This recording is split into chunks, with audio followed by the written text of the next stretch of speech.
This week's episode of Here's What I Don't Get is brought to you in part by not associating with pedophiles. Not associating with pedophiles. A surefire way to not get accused of anything like weird towards children.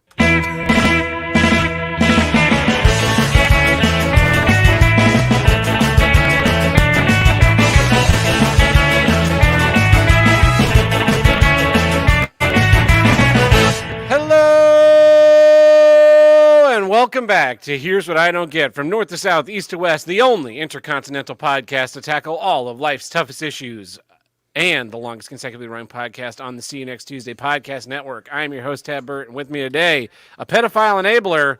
What did I do? Did you or did you not have a certain fat Italian pedophile on your show on Friday? Okay. Here's a question for you, Tab. Did you or did you not go on a lovely lunch with us? I was at a lovely lunch with Mint and Riley, and you and Vito were down at the other end of the table. That place near me that for some reason has parties every Saturday. Because I went there again. I'm like, well, surely communion. Sure, they can't have two parties. I'm like, communion season's done, I think. We should be fine. Then me and my friend Joey C went there, and it was the Kentucky Derby, so everyone was there for the Derby, and there was a Derby party, and I was like, Jesus. I'm like, I'm not coming here on Saturdays anymore. I'm just not doing Saturday, I was on my way to work, and the highway was all backed up, and I was like, well, that's fine. I'll cut through the park. I was on my motorcycle, and, every so often I'll cut through the park anyway, because it's like a real nice, peaceful drive, beautiful scenery, Forest Park. And so I'm like cruising through Forest Park, and there's all these people dressed up, and I'm looking at, and most of the time when I ride through the park, there's at least one wedding party taking their photos at like the art museum or the like grand pavilion or whatever.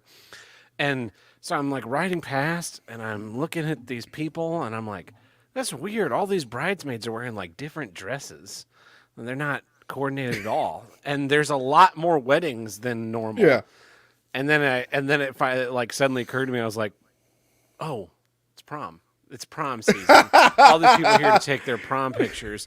And the whole park was a parking lot. At one point, so it's like a, 2-lane road, one lane going each direction, and there's like a party bus that's parked up in front of somewhere where there are a bunch of people taking photos.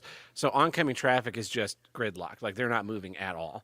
Oh, And Jesus. so they're trying to U-turn behind this bus, which is causing my direction of traffic to back up. So I just did the only thing that I could do, which was get in the oncoming traffic lane, ride straight up to the bus, and cut in line. And the people look at me like, yeah, it was a dick move, but I kind of had to get to work. And also, I'm small and maneuverable, so you're just fucking jealous. And I did that. I wove in and out of parking and all kinds of shit to get out of that park. I was like, I should have fucking stayed on the highway. It's ridiculous. And then I was like, yeah, thanks for the heads up, everyone that like lives in St. Louis, for not letting me know that, like, hey, by the way, around prom season, Forest Park becomes an unpassable nightmare. Yeah, there's places around here where like prom season or like even like communion season, it'll just fill up, and you're like, I'm not going out today. Fuck this. Yeah, Tulsa had a Woodward Park was always cram packed during prom season. Like, but you're like, it's May, don't go to Woodward Park on Saturday because that's gonna be prom. Like, every school's having their prom on some Saturday in May. Yeah. Yep. But yeah, that was yesterday was my birthday. Happy birthday. Thank you. I went to the botanical gardens and spent the afternoon in the botanical gardens getting sunburnt and looking at all You the look leaves. very sunburned. I wasn't going to say anything. I was like, maybe that's just the camera. And then you're like, No. I got sunburned. I'm like, oh yeah, you look like it. Yeah, I got there, and it was supposed to rain yesterday. It was supposed to rain all day, and I really wanted to see all these glass sculptures in the rain. And then it like stormed from 5 a.m. until about 9 a.m. And then it was a beautiful sunny day for the rest of the day. That's so I'm good. like, I'm pulling up and I'm contemplating like the fact that I'm going to be walking around without any sunscreen on. I'm like, I don't really want to go home and get sunscreen. I'll just suffer, and I did. I just suffered. Nah, the episode I just put out with the Batman, where I'm dressed up like Batman. Yeah. So I filmed 3 reviews that day. And a couple weeks ago, I released the Holes review. That was filmed last that day. And you see in that review, I'm like, my arms are like beet red because I didn't put anything on. But you see me throughout the 2 Batman reviews, it just gets hotter and hotter. And then in Holes, I'm just red. I'm like, oh, fuck. At least my head was covered with the fucking mask. I'm surprised you didn't have like a mouth burn. I will say the next one, Batman Returns, because I'm wearing like a Batman onesie, I took the latex mask off and put the hood on. Because the entire time, that Batman review, my head is on fucking fire whenever a cloud wasn't in front of the sun. So I'm like, yeah, to remember that scene, I have to ignore the fact that my hair is burning. I'm like, oh, there's fucking suns. Oh, that's funny. But it was worth it, because we got a Batmobile, so it was worth it to have that in the background. Yeah, I guess that was worth it. That was why I tuned in. I was just like, that's a cool Batmobile. It was. And then they're going to talk about a Batman movie that I don't care for. Got a lot of fun facts. I rewatched the Burton Schumacher Batmans for the first time last year. For the first time since Batman Begins came out. Yeah. Like it had been 15 years since I had watched any of them.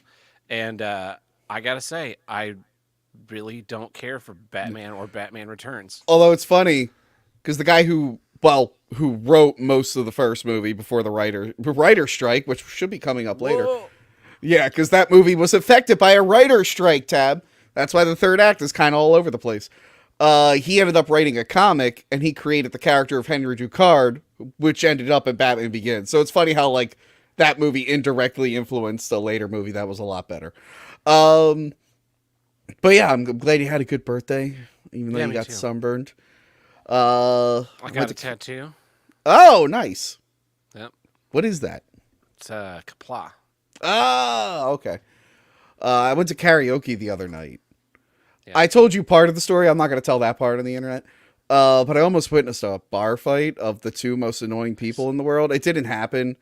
So some girl brought her like super right-wing boyfriend who I guess felt insecure that, you know, there were liberals there, I guess.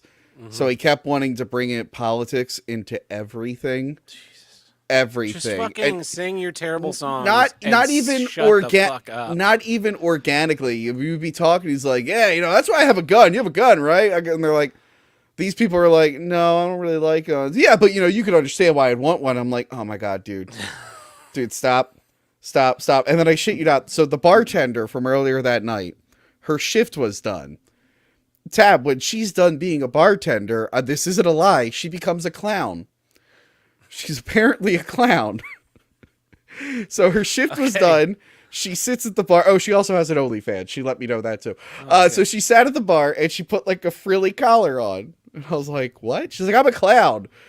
And she's like, what do you do? And I'm like, you know, the same thing. I kind of do the same. I'm basically a clown.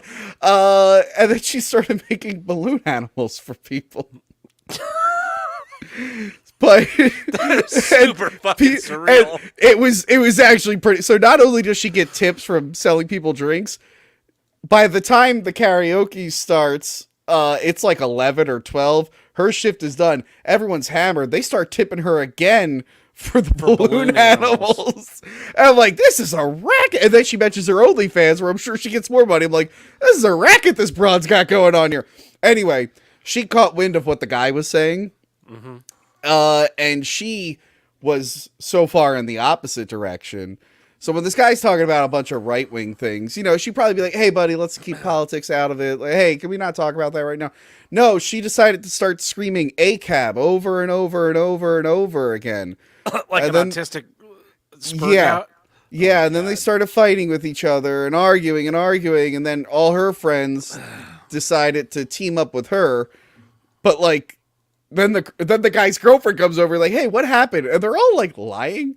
They're like, he came over and started, like, saying all this stuff. And I'm like, no, he came over and was kind of annoying. He didn't come out the bat with that shit. You guys, I had to tell the girlfriend, I'm like, no, your boyfriend was being kind of an asshole, but also these guys got way too... It was just 2 of the worst types of people colliding. Yeah.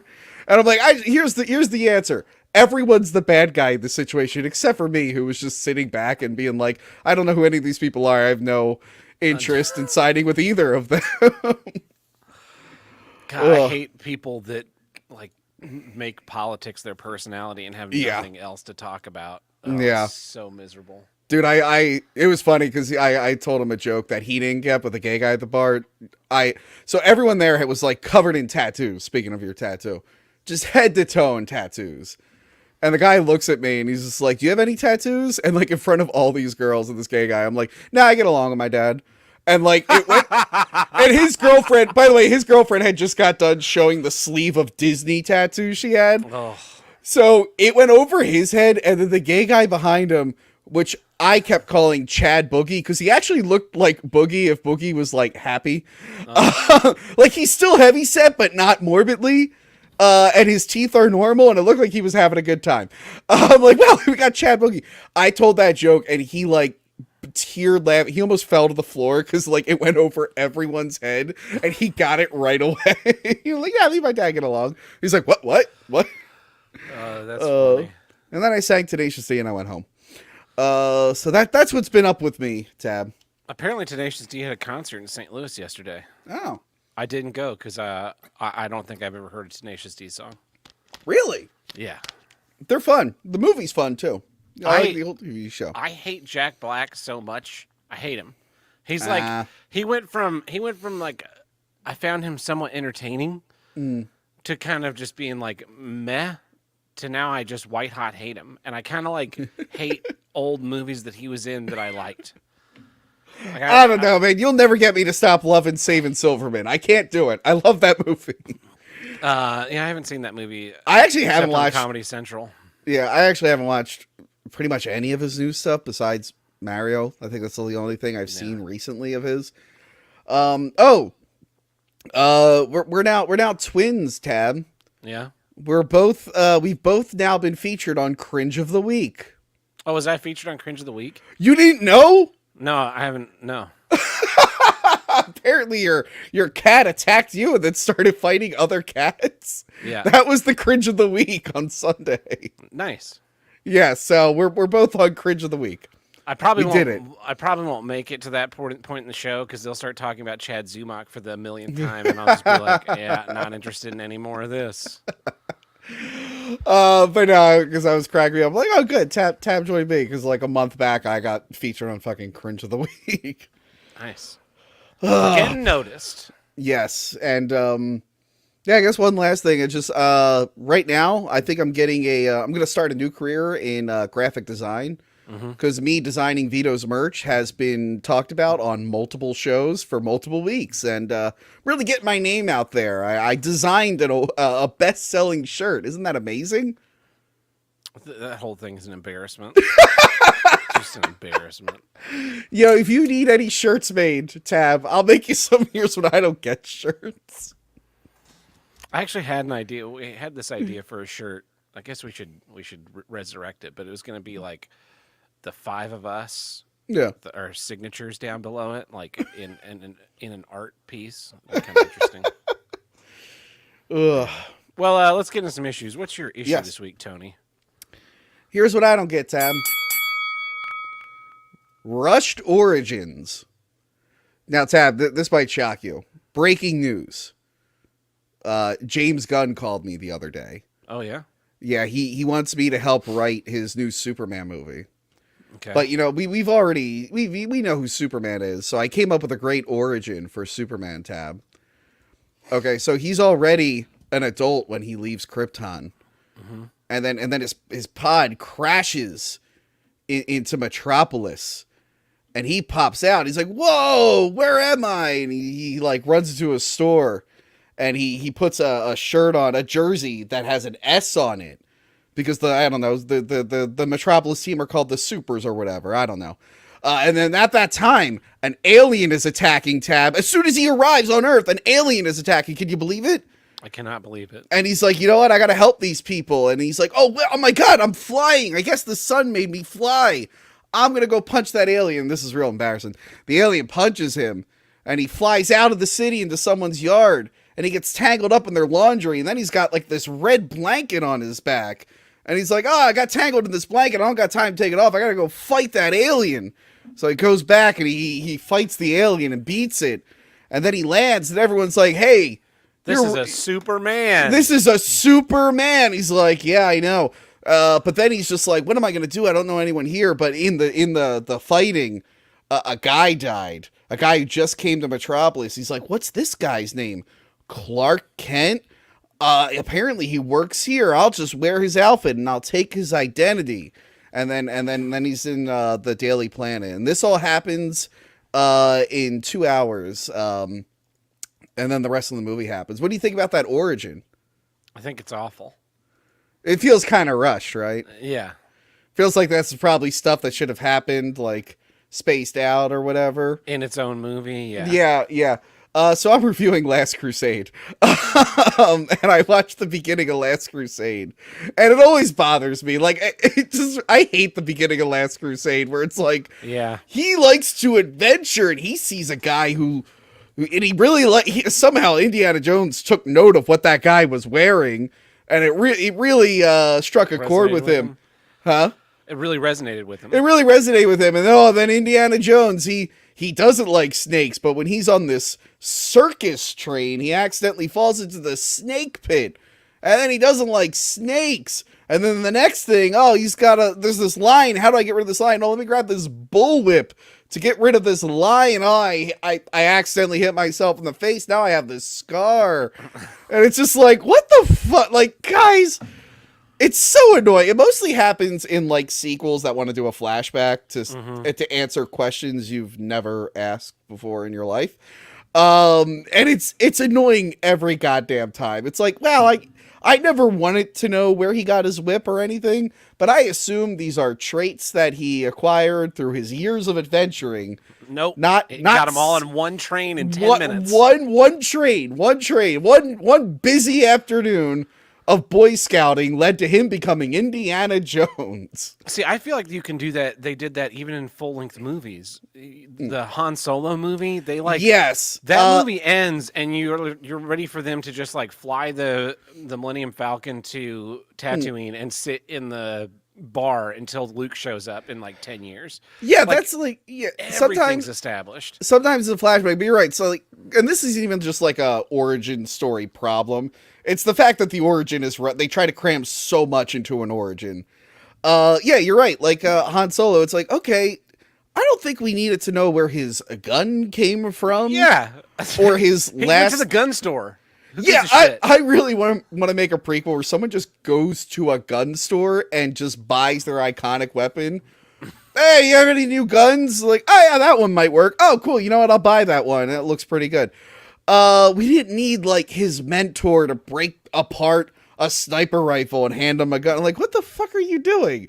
This is so stupid. Like, you could have had multiple movies where he picked up a thing here and there. We didn't need to cram it into one fucking movie.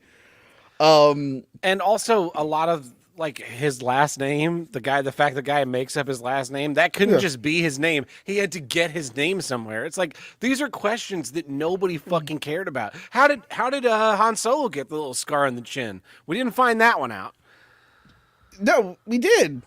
Oh, we did? In Last Crusade, when he's whipping the lion. That's how Indiana Jones got the scar, but Han Solo also has that same scar. Where did Han you're right. Solo Sorry. I forgot. Yeah, how did Han Solo get the scar? That's a flaw. We need 10 more movies to explore that. Like, I'm sure that they're coming out in Star Wars. They're making that like original, the First Jedi or something. And my gut tells me it's going to be fucking Yoda. Yoda's going to be the original Jedi, and it's going to be where did Yoda come from? It would be fucking stupid, but it's like, what do people know about Star Wars? They know about Yoda. Let's fucking make Yoda be in there. And like in the prequels, having Anakin build C-3PO for some fucking reason. It's just like they couldn't have just like worked on the same ship in the one movie. Yeah, you know what? Like the prequels suck, but. The C-3PO thing was stupid. That's more of just like a prequel in general problem. Yeah. But they at least tried to space it out over 3 movies. But then you get to the third one and it's like... Again, they have to like... The third one, like the last ad is like, oh, now he's bad. And now he's in lava and now he's in his robot suit. And that's it. Like we wrapped it all up. I'm like, I would have liked to have seen that throughout the whole movie, not like the last 20 minutes of what you actually wanted to see. I mean, it would have been cool to see a whole movie of Anakin like fighting Jedi and stuff, and then slowly like getting into the suit and whatnot, instead of just like, oh, movie's done, wrap it up. All right, now he's in the robot suit, James Earl Jones. Okay, we're done. It's like, okay, you kind of rushed the thing we were all wanted to see and gave us bullshit for 2.5 movies before that. And here you go, like Obi-Wan's going to go to Tatooine, Yoda's going to Dagobah, Luke is going to be dropped off with his parents. Like, everything is, again, it's set up like nothing happened for the last 20 years. Oh, Padme is dying because she's sad. Oh, she didn't know she was having twins, but she thought of 2 names right away. Yeah. She was just like, oh, Luke, Leia. I'm like, you pulled those names out of your ass. Where did you get those from? Yeah. So stupid. And then Qui-Gon. Yoda's just like, oh, by the way, I talked to Qui-Gon. We could be ghosts now. It's like, that's something I feel like should have just always been a thing, or you should have maybe built up to that. That's kind of a weird thing to rush in your fucking origin there. But there's a more recent one, Tab. Okay. The last Pirates of the Caribbean. Mm-hmm. Okay, so Captain Jack Sparrow. What did you assume his origin was? He was a pirate. Yeah, his dad was a pirate. We know his dad was a pirate. So he's a pirate. Uh-huh. And he just was a pirate. He worked his way up to captain, probably lost the boat, and his outfit, right? You think that's just stuff? He travels the world and he just picks up stuff for his outfit, right? Wrong. While he was on a boat with his dad, I guess they were the Spanish or whatever, were attacking them. And then he needed to get their attention to lead them into a trap, so he went into the crow's nest and flapped his arms like a sparrow. And they're like, wow, he's acting like a sparrow. And then he leads them into the thing, and then that day, the captain of his ship died, and he gave him the compass that leads him to stuff. And then his classic outfit, right? Everyone on the boat since he saved their lives, they each gave him a piece of their outfit, and that's how he got his name, his compass, how he became captain, and how he got his outfit, all in 30 minutes. That is insane. Instead of a lifetime of adventures, it's just in 30 minutes he was Captain Jack Sparrow. It's fucking stupid. Yeah, the compass, finding the compass might be an interesting thing. Yeah. But to then again do all of it, we gotta you dress him up. Now you're ready to show up in the first Pirates of the Caribbean movie as Johnny Depp. Yeah. I never wanted to know where his outfit came from. I think the third movie, they say that braid is like part of the piece of 8 or whatever, so that has a bit of an origin. But everything else, I'm like, I don't care about any of that. He has a bandana. I'm like, yeah, because he's like on the water. Yeah, yeah. Where'd he get this jacket? I don't know. A jacket merchant at some point in the last 20 years of being a pirate? I don't know if you know this, but like, it rains in the ocean. He probably wants to keep dry. And it's like, oh, where did he get... but why does he like wear all this jewelry? It's like, because pirates don't have to deal with polite society and they can wear whatever the fuck they want. It's just so stupid, this rushed origin. I'm so fucking tired of it. It's so annoying. It is. It's like... It's the writers kind of, they think they're so clever with those things. They're like, oh yeah, we came up with where Han Solo got his gun. How about that for some cool shit? And, and it's like, and when you see the interviews behind the scenes with these directors and things, and they talk about those, the prequel movies or origin stuff, they're always like, yeah, we finally like answered some questions about this character. Like, we don't need to know. Why did John Wick put all his guns in that trunk and put it in under the floor in his basement? I don't fucking care. It was a cool scene to see him hammer the fucking thing out and pull this box full of guns out. I thought it made sense to me. He retired and he kept them in there in case of an emergency. Like, I didn't. Yeah. But they're doing this Winston show. Or what's it? No, it's just called the Continental. Yeah. And it's like, I don't fucking care. I mean, I'll probably watch it. I'll torrent it and watch it because I think the universe is interesting. But it's like, how did Winston become the head of the Continental? The old guy retired, and then he got worked hired. his way up. You get a job. Like, it's just his fucking job. We don't need, and they'll like, I'm sure they'll over explain where the coins come from and where the Mm-hmm. markers come from and like the rules of shit, and it's just like Oh, none of that matters. yeah. I thought of another one. So there's two Texas Chainsaw prequels. There's the prequel to the remake. That one is like fine because it's basically like the family figures out they can kill people to eat because their town's dying, and like and that one isn't too bad. Like Leatherface is already kind of like a fucked up dude, murderer or whatnot. He learns how to wear a face, I guess, in that movie. But then they made that movie Leatherface from 2017, which no one fucking saw. Spoiler, it's the worst one. I don't know if you know about this movie, Tab, but the whole movie, it's a mystery. Because it's, you find out that little Leatherface got sent to an insane asylum as a kid. And then years later, they changed all the kids' names. So there's a group of kids who escaped the insane asylum. You gotta guess which one is Leatherface. Tab, it's the most obvious thing in the world. Because, well, one of them is a woman, so you can factor that out. The other one is an insane guy who's going around talking all the time, shooting people. That doesn't sound like him. Yeah. Then there's the fat mute who's too obvious. It's too obvious. The fat mute. You're like, nah, if this is a mystery, that's too on the nose. And then there's just the nice guy who wants everyone to be okay and he really cares about the girl. It's like, oh, that's Leatherface. That's Leatherface. Doesn't act like Leatherface for the entire movie, Tab, but when he finally gets reunited with his family, No, he's Leatherface. yeah, his face gets like mangled and he loses the ability to speak, and they're like, don't worry, we'll put this leather mask to keep your face together. And they're like, by the way, remember when you used to be a killer? Well, you could be a killer again. How about you kill that girl with a chainsaw? And this is like in the last 10 minutes, and you're like, what the fuck was the point of any of this? They were just a bunch of fucking psychos in like the desert. Like, I didn't care about Leatherface's origin either time. But definitely not the second time. The second time it was super rushed. And like I said, most of it's a whodunit, but it's like so obvious who Leatherface is the entire time. Yeah, the need to answer those questions is just like, Yeah. and the whole prequelitis that we have going on. Yeah. and, you know, it's I'm kind of over origin stories in general. Like we've seen enough superhero stories that even like a superhero that I don't know anything about, like the Blue Beetle, Yeah. if you know he got his like beetle thing from space, I don't give a shit. Just show him like doing the hero stuff. Like I'm so tired of. Oh, look, then Superman crashed on Earth, and then he got, like, raised by the Kents, and then he became Superman when he goes to the city. It's just like, yeah, I got all that. Yeah. I've seen it, 17 times. Let's just jump into him doing Superman stuff Yeah. already.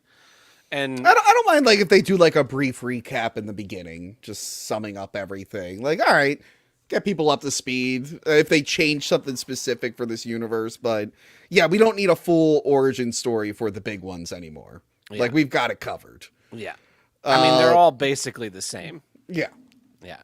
How did Iron Man make the Iron Man suit? He fucking made it. Yeah. That's just now he flies and shoots lasers. Yeah. All right, cool. That's what they're doing. They're trying to bringing Captain Kirk into the Strange New World show for some fucking reason. Oh, we're getting another Kirk origin? Yeah. Another one. And it's just like, why? And also it doesn't make any sense because he only met Captain Pike twice, but none of you people know that because you didn't fucking watch the show. Or, yeah. I'm Yeah, it is so funny. tired of this nostalgia mining. It is funny that they're going to try and, like, both times now they're trying to make this whole, like, relationship between Kirk and Pike. But when you watch the original series, it's like they barely know each other. They probably bumped met- into each other a few times, but In the episode The Menagerie, yeah. which is they took the cage and they filmed a framing story around Yes. it of Spock's court-martial. We meet Pike and he's in his like robot chair, one Yeah. blink for yes, two blinks for no. And I'm sorry, I'm thinking of South Park. Yes, yes. and in that Kirk says, I've only met Fleet Captain Pike twice. Yeah. And once was when he took command of the Enterprise, and once was sometime prior to that. And so it's not like they were best buds or he was some mentor. It's just like this was. I mean, it's like if you work in a store or and you're the general manager of a store, and there was a general manager there before you, and maybe you met them when they like left and you got hired, or you like cross trained for a week or something. But Yeah. like the person who had my job before me, never met him, never talked to him, never even Yeah. sent an email. He was gone by the time I was interviewing, and Yeah. they like that's it. Yeah. We have no relationship other than the We don't fact have that to connect we both had them. the same title at some point. So stupid. Ugh, I'm tired of it. I'm tired of the forced origins. Ugh. And doing them quickly and shoddily in a way Yeah. that is it If doesn't you're doing like an unfold naturally. if you're doing like an origin movie, I'm a little okay with it. Unless it's like a prequel origin. If it's just like the beginning of a new like Batman Begins, it's like a beginning of its own thing. Yeah. But if it's like a prequel origin, then I'm just like, did I care about any of this? Did I want to know any of this? Oh, you know who does this a lot are the Fast and Furious movies. Oh, Because yeah. like when they introduce these villains, they want to have them be tied into the Yeah. other stuff, and so then they'll like Jason Statham. They make it where he was the one who killed Han in. Yeah. And so that's all tied together, but then they retcon that yet another time where Han gets rescued by Kurt Russell. And so like we've gone back to this nexus point in Tokyo Drift where Han dies now 3 times to retcon what happened to make it fit with the new movie. And so like in the 10 that's coming out now, Yeah. Jason Momoa is the bad guy, and to tie it back into the last good one, It's they're like like they he's stole the his son yeah. of the guy in 5, and he was there when his father was killed, and I'm just like, who fucking cares? Yeah, I don't care about any of this. Like they put out that movie, The Kingsman prequel. Yeah. I still haven't seen it. I was just It- like, I watched it in 2 sessions because it took forever. I'm like, I didn't really enjoy the second one. The second one got like really stupid. Yeah. And they did like, I wouldn't have killed off all the characters in your second movie. Which I thought was weird. But yeah, then they did The King's Man. I'm like, well, why do I care? Because the origin of this secret society, it's going to lead up to them just being assholes who try to destroy the world with Samuel L. Jackson. So I'm not really invested. Although I keep seeing the video on YouTube where they introduce Hitler, like a Marvel MCU ending. I'm like, that's kind of funny. Where they're like, his name is Hitler. And they pretty much filmed it like an MCU ending, like an after credits thing. I'm like, that is probably the only clever thing in that movie. And I watched it and I'm good. Yeah, the movie's like 3 hours long. Yeah. And the answer is just that they were doing their stuff at the Kingsman Tailor shop, and so that's why they're called that. Oh, thank God. Yeah. Thank God. We got it. Awesome. I was so upset the first 2 movies. I'm like, why are they called the Kingsmen? Where did these spies come from? Why are they in a tailor shop? Like I don't care. That just seems like a front company. Like I'm aware of false fronts, and I assume that was one. I don't think we. At no point did they ever like sit you down in any of the James Bond movies and go like, James Bond doesn't actually work for Universal Exports. Yeah. Universal Exports is the name that they use to cover up the fact that he's actually working for MI6. You just accept that when he shows up and he's like, I'm Bill Swanson from Universal Exports. You're like, that's an alias and a fake company. No, Tab. We need a movie set in like the 50s where Universal Exports are like, you know what, Queen, we will be your secret agents because we're so good at exporting and we know the world, I guess. Like, we need that, Tab. We need that. And it all has to be done in one day. And it'll all get done in one day too. Yeah. The next James Bond movie will be an origin story again. Yeah. Mr. A, that'll be the guy who owns exports, so you can build up the M. Mr. A, he wakes up one day like, time to go to the export company. It's like, oh no, I discovered communists are up to no good. I gotta tell the Queen, and that's how MI6 gets made. Oh yeah, what a miserable, what a miserable trope they've added into movies. Yep, I hate it. Yeah, you're absolutely right. Well, that brings us to the middle of our episode, which means it's time for... This episode of Here's What I Don't Get is brought to you in part by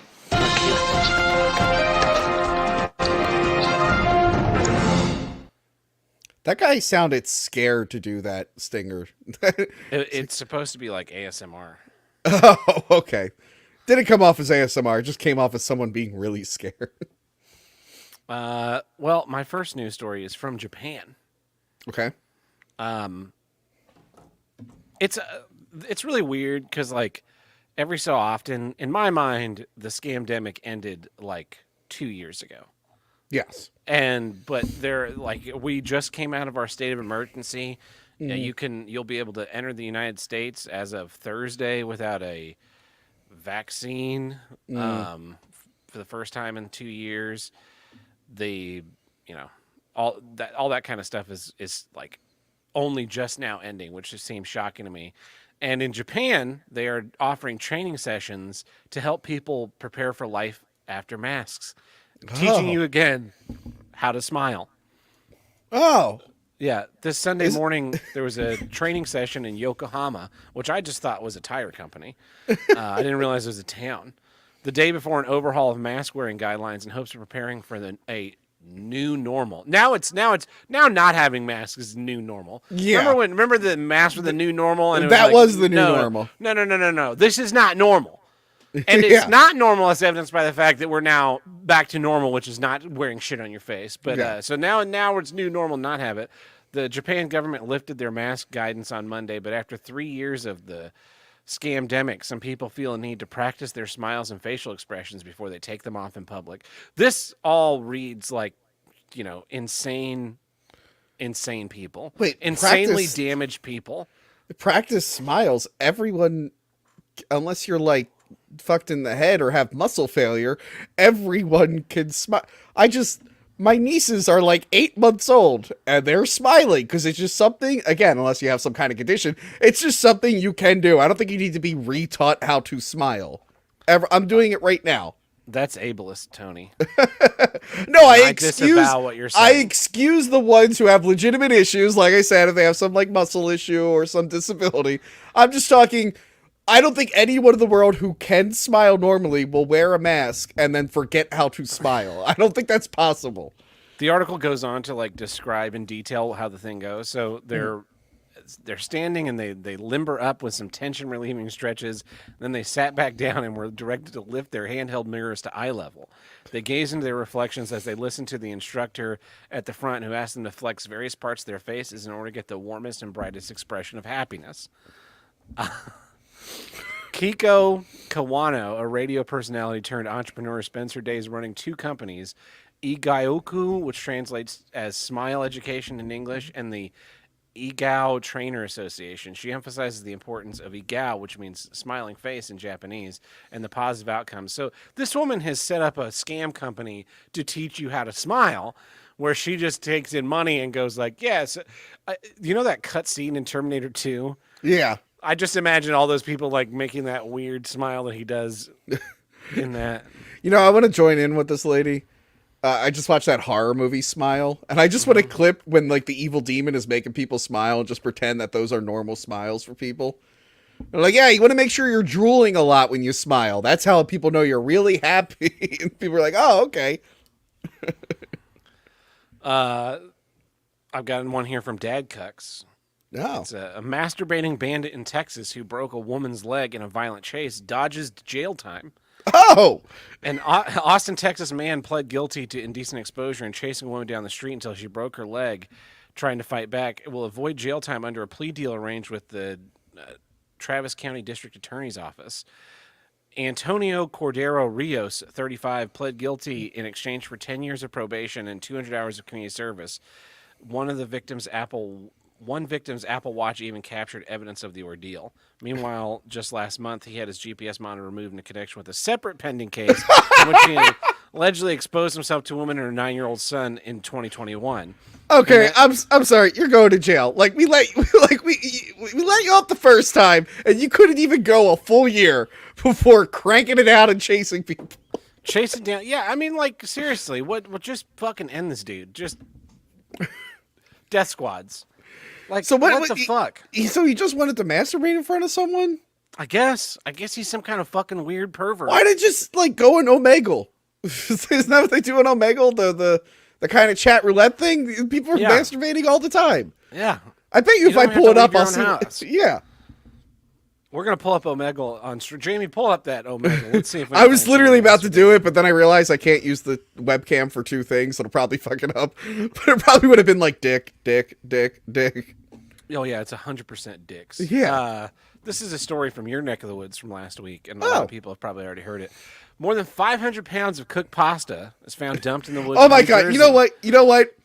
If one more fucking person tags me in this story on Twitter, I'm gonna blow my mind. Like I know. I've seen the pasta in the woods. It's not me. I don't live in Jersey. I'm very close to it. It was not. You see this? You see, Tony? You see this? You see this? You heard about this? You hear about this? Yeah, there are pictures of all this pasta that's just been dumped in the Yeah. in the woods, and like the city had to go clean it up, and people are like, yeah, the city never fucking cleans up our woods because they're Yeah. lazy bastards. So there's a lot of questions in my mind. Like this has to be a restaurant or something. Like how would you make 500 pounds of pasta? Yeah. And not take dozens and dozens of trips out there with like your pot and just dumping pasta in the woods. Yeah, that's what weird. compels a person to do that? I don't. It has to be someone who can make a shit because it all looked like it was kind of fresh. It looked like all the pasta looked like it was made at the same time. Yeah. I don't know. Maybe someone like was making a bunch of pasta for a catering event and then it didn't happen. They're like, "What am I going to do with all this pasta? I don't know. Throw it in the fucking woods." I'm assuming they're Italian. I don't know if you see it. There's a bunch of memes with this, and it's like from The Sopranos where the guy's like, "Tony, I screwed up. My restaurant made too much pasta." And Tony's like, "I'll take care of it." It's like Just dumps pasta in the woods. Yeah, what a weird Yeah. what a weird thing to do to I cook kinda wa- pasta. And I then- kind of want the police to be like, "Hey, look, you're not under arrest. We won't do anything. We just want to know why. I just want to know why." yeah, that would be an excellent Yeah. question to find out. Yeah. Let's see. I've got one more here from our friend Alex. First wild koalas caught and vaccinated against chlamydia. Oh, thank God. Australian scientists have begun vaccinating wild koalas against chlamydia in an ambitious field trial in New South Wales. The aim is to test a method for protecting the beloved marsupials against a widespread disease that causes blindness, infertility, and death. It's killing koalas because they become so sick they can't climb trees to get food or escape predators, and females can become infertile. Samuel Phillips, a microbiologist at the University of Sunshine Coast, who helped develop the vaccine. Are the koalas giving it to each other? How did chlamydia get into the koala chain? I think it's like a koala version of chlamydia. Maybe it's like a very similar thing. Here's the thing. I love koalas, but they deserve to die. They suck. They're cute to look at. They make funny sounds when they're scared. They go, "Ah!" But they're kind of like pandas where they keep eating stuff that's not healthy for them. Yeah. And their bodies have tried to adjust to this like unhealthy like diet, and their brains are way too smooth. So that's why like they look super confused. Like they're not smart animals. They're full of STDs. They barely can survive in the wild. Like nature is trying to kill them. And we keep stopping nature from trying to kill them. Yeah. For some it's like guys, it's done. The koalas, they're done. They're done. I mean, they're cute. They're adorable. They're fun to look at, but they're kind of idiots. It's their time to go. Like when Australia was on fire, like we got to save the koalas. It's like, I don't know. Do we?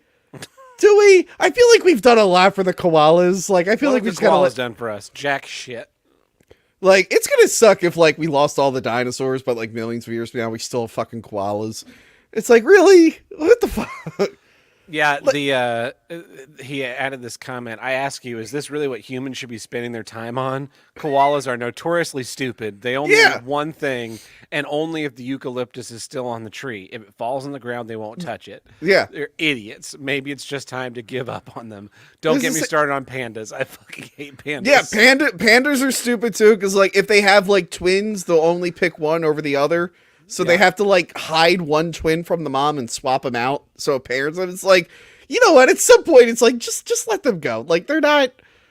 I get if it's like man that's interfering, but there are some animals that just naturally can't adapt. And this is not like koalas aren't dying out because of deforestation or like and pandas too.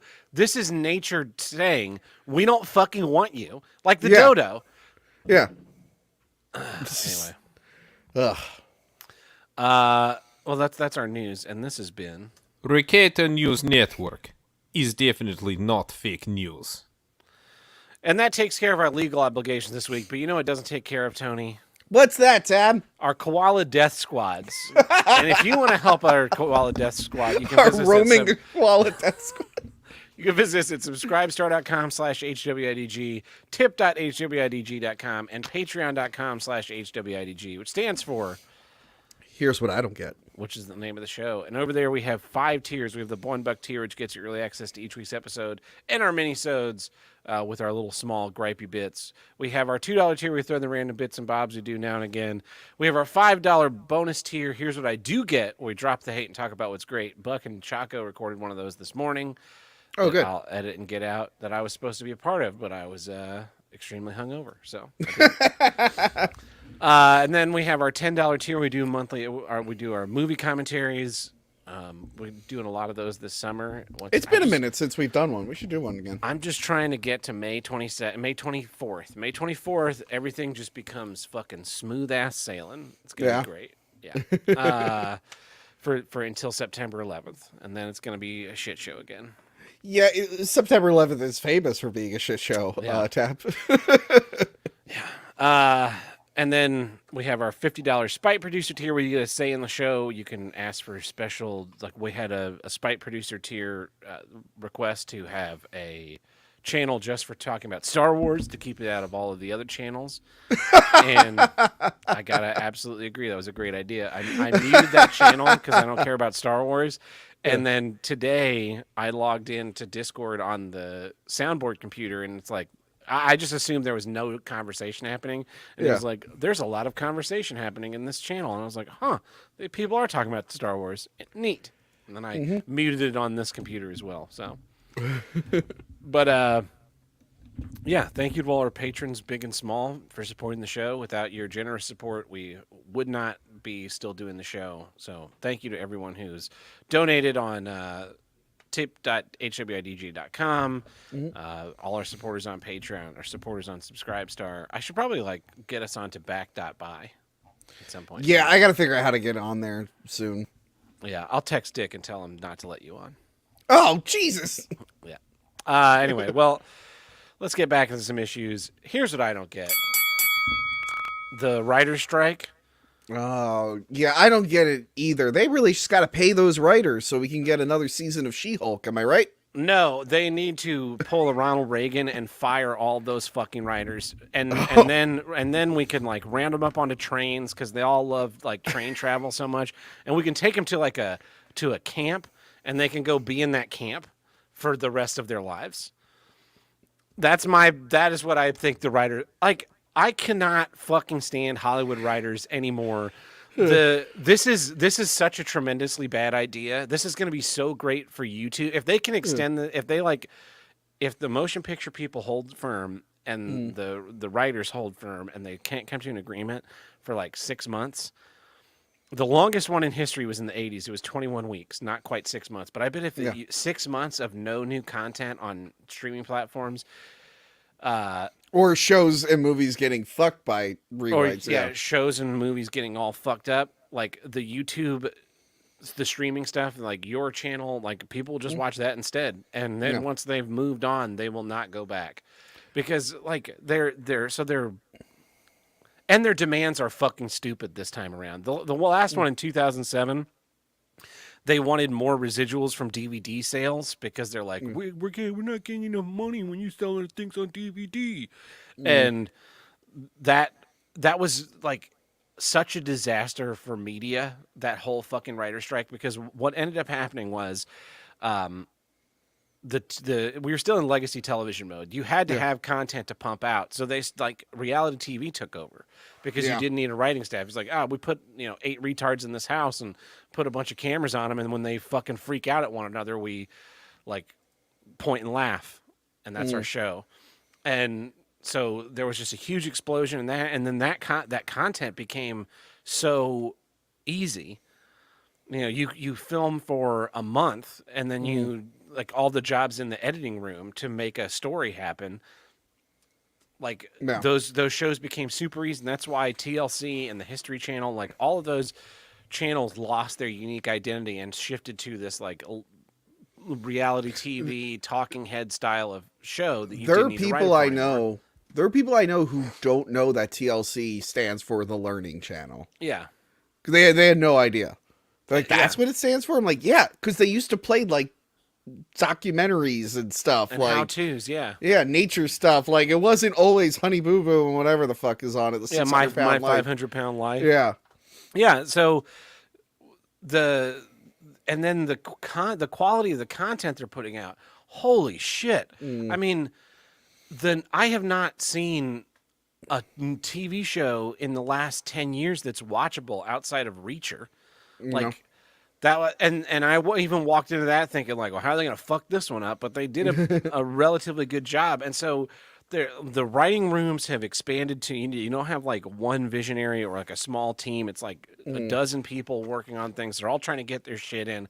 The TV shows become so crammed with agenda they completely lose sight, and then they're like, yeah, we need more money. One of their demands this time around is they want a mandatory minimum number of writers on a show. So like no. and even if there's no and a mandatory minimum number of writers and a mandatory minimum how long they'll be on the job. Yeah. So if you like hire them for a show and then it gets canceled, like it doesn't get picked up and it gets canceled mid-season, they want to get paid for a whole season of show, even though they're not writing anymore. They want to be able to like pack the writers' rooms with more peoples to pay into the WGA guild dues, just to have them around. And so you like the time of these small scale shows like Breaking Bad, that is over. Like that show will never happen again because you can't have that like very small creative directing team. Because it's like, oh yeah, we need 5 people to write for the show, and then you'll have some fucking dumb asshole in there like, what if Walter White was, what if he talked about how everyone should wear seatbelts? Yeah. And you end up with that you end up with like RoboCop with his 700 directives going, like that is that's what media is today, is the RoboCop with the 700 directives driving him nuts and like talking about smoke. We got to talk about smoking. We got to talk about, I want to have Picard have a pit bull because I believe in pit bulls. Like Patrick Stewart, you're a fucking moron. And go ahead. No, I'm looking at it here. So I'm thinking like you were talking about how like there's just too many writers and not like one creative vision. I really liked the Haunting of Hill House miniseries. And I know he's marching in these protests, but Mike Flanagan was the creator of it, and he's the primary writer on most of the episodes. There were like a few other writers who like helped write. And that series was really good because he was like the guy in charge. And then they did the follow-up, Haunting of Bly Manor, where there's like way more writers, and that show fucking sucked. That show was not as good as the first one.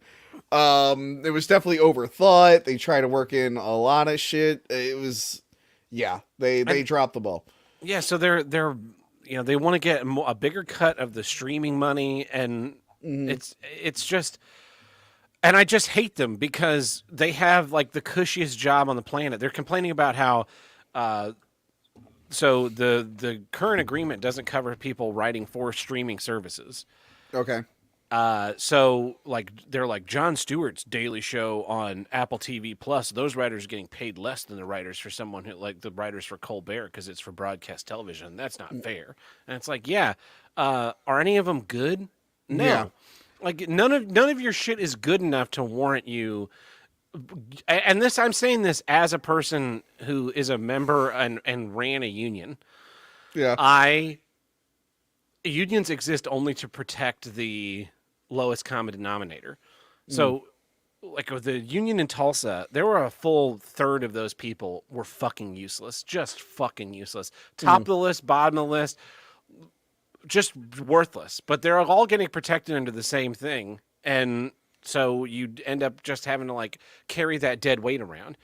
And then you have the middle third of people who like are a neck down. They're just a body that's there and they can follow directions. And then you have like the upper third of people who kind of know what they're doing, are willing to ask questions. And those are the kind of people that they like march out and they go like, oh, check, these writers deserve more. Remember your favorite TV shows from 2007 that were great?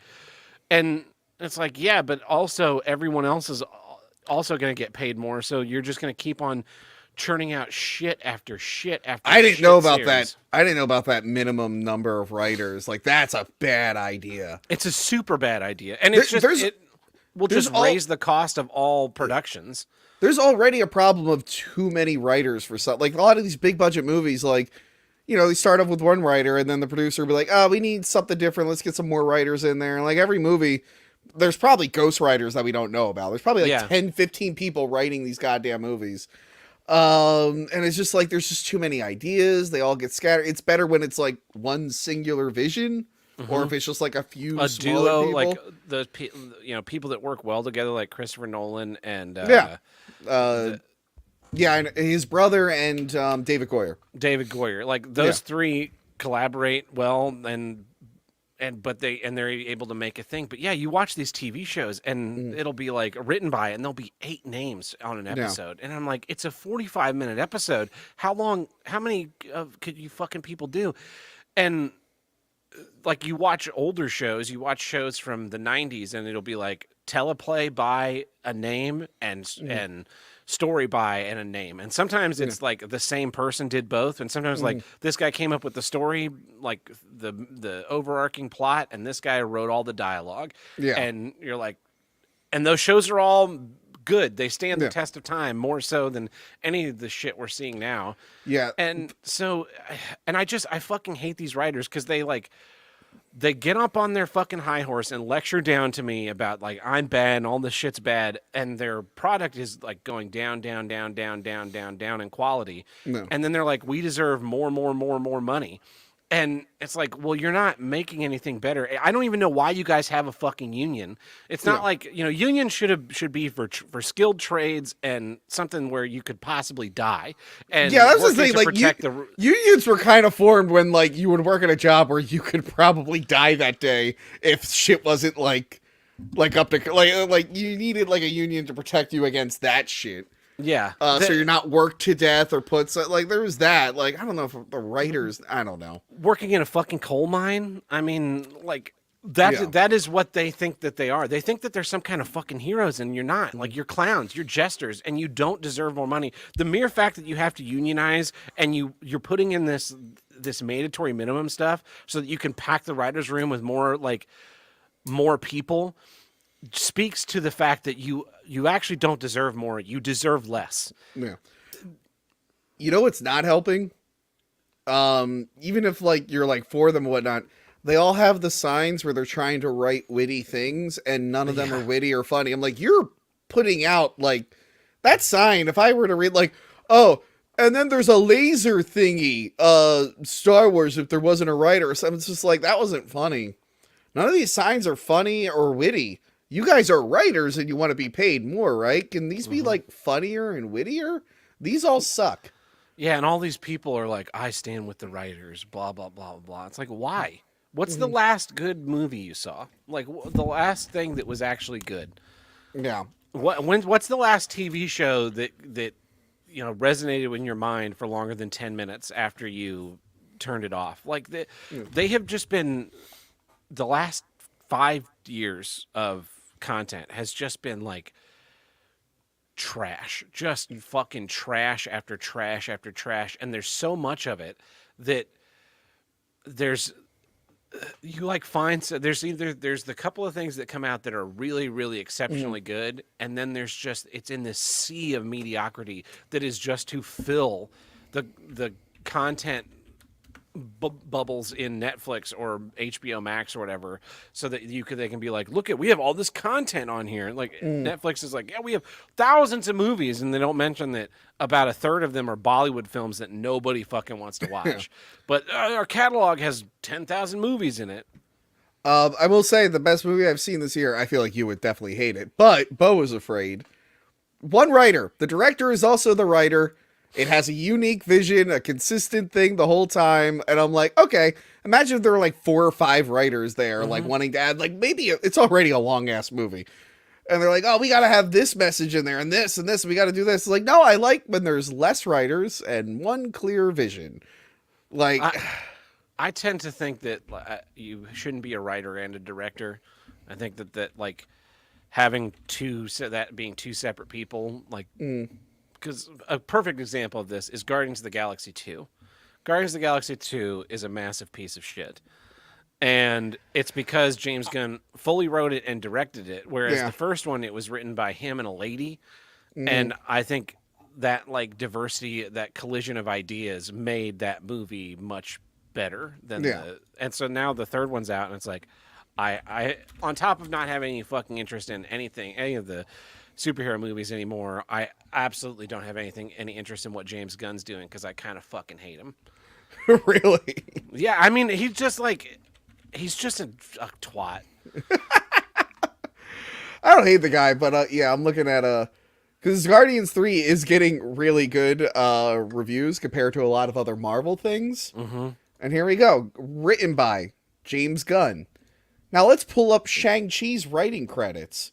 Okay. Screenplay by Dave Callahan, Destin Daniel Cretton, Andrew Landman. Screen story by Dave Callahan, Destin Daniel Cretton. Shang-Chi, blah, blah, blah. It's like 5 other writers. Yeah. It's like, okay, yeah, that movie sucked. That movie was actually kind of fucking terrible.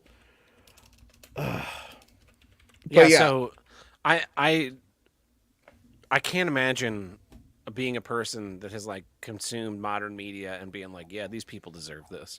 They deserve more money. They deserve more residuals on the streaming.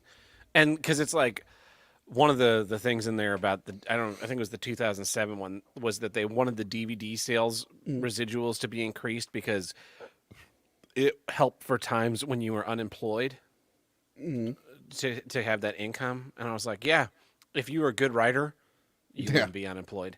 Yeah. I working in a creative industry with a skill set that is in demand and also that I'm good at, I can go work anywhere. Like, I can show up and be like, I know how to mix sound, and then show that I know how to mix sound, and then I can get more jobs from just doing that one job.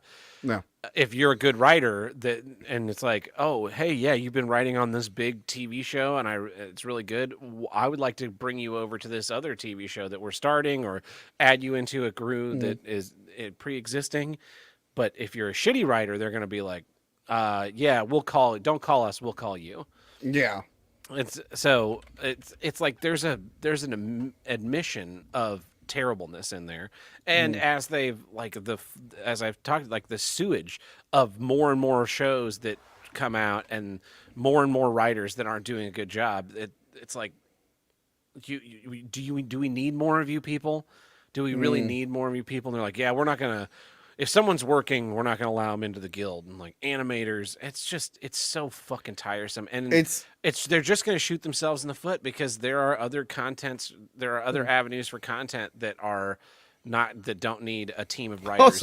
Also, not to side with scabs, but like everyone's kind of broke right now. And I bet you there's a writer that'll be like, yeah, I'll write that for whatever you pay me. Like, I'm Ubering right now, so literally any money will do. I will write for whatever you want to pay me. I'm working 3 jobs. I don't care. I just need the goddamn money. Uncle Buck is here. Oh shit. Yeah, I'm at work. I was actually just watching. Okay. Oh, okay. He's just watching. Well, I'll remove him so he doesn't get doxxed. Yeah, I'm so over writers, and I'm so over Hollywood. Like, I as I talked about after watching John Wick 4, I don't think I'll ever go to a movie theater ever again. There's really nothing that I think would make me want to go to a movie theater ever again. and I don't want to watch any modern content. Like I had MASH on today while I was doing laundry and cleaning the house and stuff, and Yeah. I was like, this show is great. This show ended fucking 40 years ago. Actually, sorry, speaking of writer's strike, have you seen them attacking Jenna Ortega? No, I hate Jenna Ortega also. Okay. Well, she went out and she basically was like, yeah, so for the Wednesday show, I didn't agree with a lot of the writing for my character. They had me do stuff that I think didn't fit the Wednesday character. So I asked for like different rewrites and I did other stuff that happens on like almost every movie. There are actors that will ad lib or change things to fit what they think is right with the character. And as long as it's approved by the director, it's fine. But like now the people on the writer's strike are like attacking her. And it's just like, well, yeah, I listened to what she said and what you guys were writing was kind of bullshit. By the way, writers of Wednesday, all you did was just take Wednesday Adam and put it in your weird Harry Potter fan fiction. Like you reworked the character to be a Harry Potter cash grab. So you're not really winning. Like, oh, Jenna Ortega's being mean to us. We really made that show what it was. I'm like, what, a Harry Potter ripoff starring Wednesday Addams? A good job. Tab, I could have never thought to do that. Oh, by the way, Tab, I'm writing a new movie, but in addition to the Superman movie I'm writing, Kathleen Kennedy called me to make a Star Wars movie. And it's about young Luke Skywalker, and he goes to Moisture Farm School, and he gets in a bunch of adventures with his friends, and it turns out this moisture farming school isn't all it seems to be, Tab. Yeah. Yeah. Is there Isn't a that giant sandworm that's killing like There's Tusken Raider kids? The one teacher is a bad guy. Yeah, he actually makes the Tusken Raiders, which I call sand people, bad. And then Luke finds out at this school, he's actually has a sand person best friend at this school, and they go on this adventure. And I guess in between films, he just stops being friends with the sand people. That's what I just came up with. I deserve all the money, Tab. Yeah, you do. You absolutely do. Because I just came up with this cool, new, fresh concept of putting Luke Skywalker into a fucking Harry Potter ripoff, just like they did.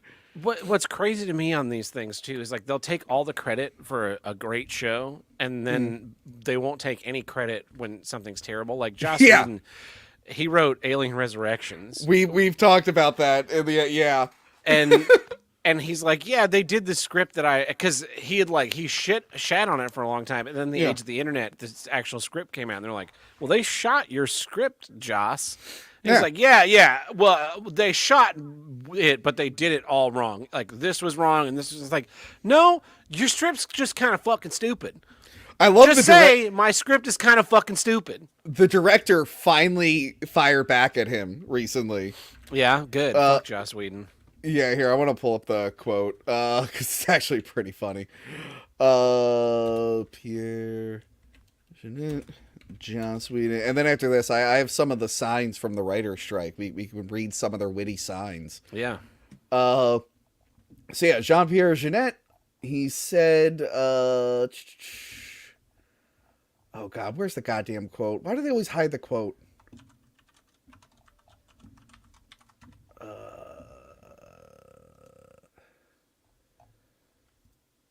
Is it even in this one?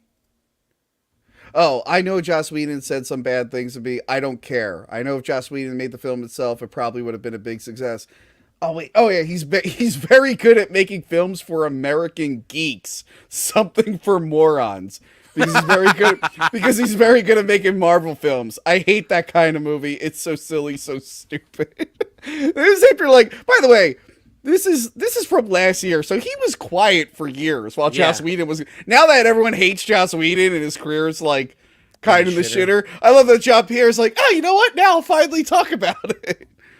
But here we go. I got some of the signs here. Okay. This guy on the writer's strike, he has a sign that says "pencils down!" 3 exclamation points. That's it. Yeah. And the other one says, "This isn't 1984!" 2 exclamation points. What the fuck does that mean? And then this person has a sign going, all underlined, this over less underlined, then 2% circled of billions in profit exclamation point question mark. And then they have AMPTP do better underline. Is Yeah, that that's winning the you over? American Motion Pictures. And Yeah. It's TP. I don't know what the TP is. Protect residuals, not CEOs. Is this winning you over? No. Oh, I thought that would win you over. Let's see if I got any more here. We all know how this story is gonna end. I don't. Do you know how it's gonna end? As I said, I hope it ends with a train and a camp. What about this? Your algorithm sucks. I don't even know what the fuck that. What is? Is it the algorithm for how they decide which shitty Netflix show they're gonna do next? Yeah. Oh, you know how everyone says I'm in my blank era. I'm in that. It's like a current meme from like a month ago. Mm-hmm. Well, this person says we're in our pay me era. So they just took a meme that was going around on like Twitter and worked it for themselves. I feel like that's plagiarism. Let's see. Plagiarism is a big problem. Voted up. Yes. Writers Guild of America. Secession without writers is just The Apprentice. And look how that worked out. They got a decade The Apprentice of was like the biggest show on TV. Yeah. Yeah. Yeah, it got it like a decade. It got a guy of... elected to the president. Yeah, look how that worked out. It's like, yeah, it was a massively successful TV show. They did a celebrity version, and it got a guy to become president. And even Arnold Schwarzenegger couldn't replicate that success. That level of success. Yeah, it was again, reality TV took over after the last writer's strike, and so my guess is that like internet content is going to be what takes over. Why? Especially because everyone's fucking brains are ruined from watching TikToks. Here we go. For your consideration, a fair contract. Okay. Honk if you support writers. Are you gonna honk when you go by? I'm not gonna honk, but I am gonna mount the curb. Just Oh, this guy is banging a drum, and his shirt says, "I'd rather be banging out a script." You know what? Compared to everyone else, I feel like you know what, this guy. That's give the him most clever one. That's the most clever one, and it's prop comedy. You know what? Just pay that. I would love if they came out and were like, "We're just gonna pay one of you." Can the guy with the drum come up to the stage? You had the funniest shirt. You've got it. Yeah, these are all terrible, and it's like you're not getting anyone. Like you're not really showing off your talents. What a bunch of tools. Love is blind, and writing ain't free. Because there's a show called Love is Blind. Isn't that a reality show? Yeah. I think it is. Yeah. Well, that's... By the way, no one's mentioned using AI scripts, but they all assume it's coming, so there's a bunch of anti-AI ones. Yeah, that is one of their demands is like, you can't use ChatGPT to take our job. And it's like, you're afraid of the coming insurrection, which is that I can just go into ChatGPT and be like, yeah, I need a story for a Star Trek episode. And then I can put it into like my AI generated movie content machine and have a movie like rendered out in a week. Here we go, Tab. Do the right thing, but it's WRITE.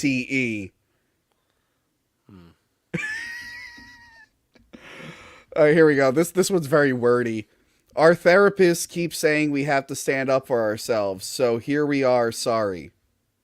I don't think I think your therapist was probably like, "Hey, you bitch about your mom a lot. Maybe just tell her to relax once in a while." I don't think she told you to stop working. But yeah, so those are all the signs. Like I said, I haven't read everything, but I'm kind of leaning on your side here. Yeah. We don't need them anymore. We can just watch all the TV and movies from prior to 2001, basically. There's thousands and thousands of hours of content if they just like put all those old sitcoms on Netflix and HBO Max and all that shit, and then people could take them off of that and put them on the internet for me to torrent. I'm happy. Just do what the tech companies do. Just outsource. Bring people, give them a work visa. If they ask for money, you just take away their work visa and get them deported. Let's just do that. Works for them. Be worse than what we're doing right now. Yeah, we're gonna be worse for that. But so anyway, week one. And yeah, I hope they all get a nice train ride out to somewhere. AI is not taking your dumb notes. AI doesn't have the option to turn down your note. You just reword it. Yeah. What a weird thing. Productions unaffected. Captain America: New World Order, Deadpool 3, Fantastic Four, and Good Burger 2. Well, thank God for that. Oh God, yeah, that's like a few movies that I would have been excited for like 5-6 years ago, but now not anymore. And Good Burger 2, I will never watch that movie. I haven't seen sequels to comedies that I love. I'm not gonna see Good Burger 2. Yeah. Yeah. You could come to St. Louis and see the Good Burger car if you want. Oh, I can't wait to see the Good Burger car. Yeah. Yeah. Apparently Blade is going to be delayed. Oh, again. By the way, Blade has been delayed like 15 times. Cobra Kai season 6? How is that fucking show still going? I have no idea. I fucking gave up on that thing. I saw there's a Pink Lady show. I guess it's a prequel to Grease.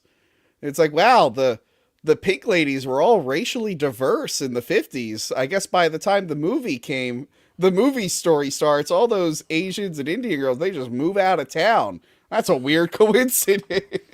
There wasn't any segregation or anything going on. Yeah. No, they were all hanging out together. It's fucking stupid.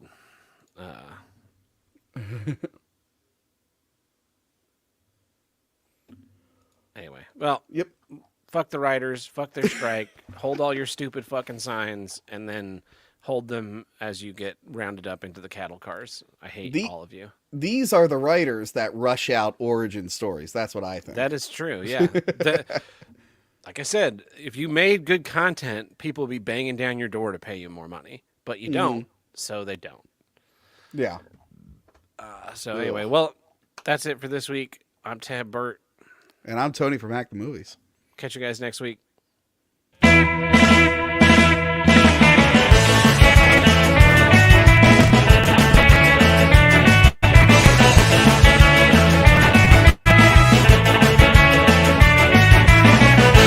If you want to call into the Here's What I Get hotline, call us at 704-750-9434 and tell us what you don't get. Or you can visit us on the Discord under our voicemail upload channel. We got one here. We had about a half a dozen voicemails from Mom. I'm not playing. Wait, Mom? It's that person, that random number that's like calling giving us grocery lists. They're still calling? Still calling, yeah. Here's what I don't get. Overly elaborate email signatures. These dumb motherfuckers love to put all these images on their signature, so every email you send, and they make sure all the replies and forwards have it too, has almost a page of random graphics and advertisements for the company.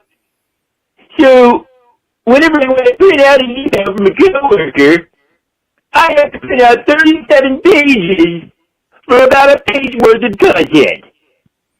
God fucking damn it. Okay, boomer. Who's fucking printing emails? Yeah, what the fuck? Also, not so much on the mic. Let's step back from the mic a little bit. I do hate that, like, you get those overinflated it's like their job title, and it's like 3 job titles, and then their fucking phone number, their email, and the address of the place that they're emailing from, and their pronouns, and all this other stupid shit. And it's like, I know your email. I just emailed you. Yeah. The only thing that I think is useful down there is your phone number, so that if it's like, this email requires like an instant, let me hit this phone number real quick. Yeah. Give him a call.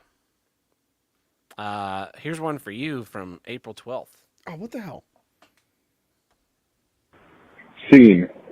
Tony from Hack the Movies apartment. He has brought home a woman somehow, even though she is 600 pounds and smells like chicken grease. She is still willing to go to bed with him. Tony brings her into his bedroom, and she sees his headboard. That is a giant Bruce Willis cardboard cutout. Yeah. All right, are you ready to get into this? Tony from Hack the Movie says. If not, we can watch a movie. I have plenty of movies. We can watch anything. The chicken finger lady is Rhinestone on staring VHS. at the headboard. Actually, I think I'm just gonna go home. Thanks for dinner. Don't call me back. End scene. Wow, that guy deserves residuals on that. Every time you play that voicemail, pay that guy. That was great writing, Tab. A nickel. You get a nickel every time you leave a voice. Yeah, so here's some Rhinestone news for you. The past couple of years on the lightning fast VCR repair set, there's been a copy of Rhinestone behind them, very prominently displayed, because the movie wants to be found. But they recently cleaned up the set, and the tape is now gone. So now you have to take the torch and put that copy of Rhinestone on prominent display in your videos so that we can. Which always... I think I don't know if I've shot an episode since you guys have been here. I don't know. You shot Well, I that have one it on the with set. I will make sure video. it is on Yeah. display now.